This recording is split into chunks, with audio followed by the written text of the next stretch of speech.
হোলি কেবল রঙের উৎসব নয়, বরং সুখ ও সমৃদ্ধির প্রতীক।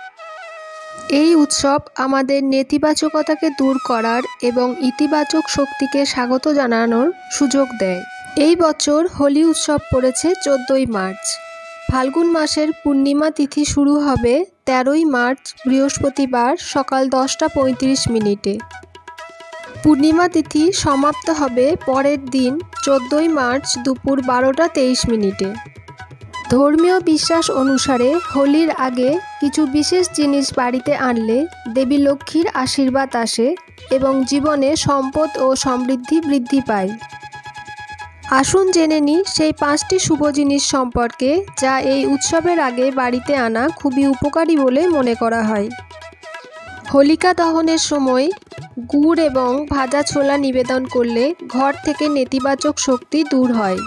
এটি কেবল ধর্মীয় দৃষ্টিকোণ থেকে শুভ নয়, বরং স্বাস্থ্য এবং আর্থিক অবস্থাকেও শক্তিশালী করে। শ্রীযন্ত্র এবং গোমতী চক্রকে সম্পদ এবং সুখের প্রতীক হিসেবে বিবেচনা করা হয়। এটি বাড়িতে এনে পুজোর স্থানে রাখলে আর্থিক সমস্যা দূর হয় এবং দেবী লক্ষ্মীর আশীর্বাদ সর্বদা বর্ষিত হয়। রূপোকে দেবী লক্ষ্মীর রূপ হিসেবে বিবেচনা করা হয়। হোলির আগে বাড়িতে একটি রূপোর মুদ্রা বা সাদা কড়ি এনে পুজো করলে সমৃদ্ধি নিশ্চিত হয় এবং অর্থ সংক্রান্ত সমস্যা দূর হয়।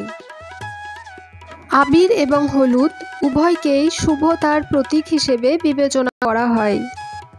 হোলির দিনে ভগবান বিষ্ণু এবং দেবী লক্ষ্মীর উদ্দেশ্যে হলুদ এবং আবির নিবেদন করলে ঘরে সুখ, শান্তি এবং অর্থনৈতিক সমৃদ্ধি আসে। হোলির আগে বাড়িতে আনুন এই 5টি শুভ জিনিস।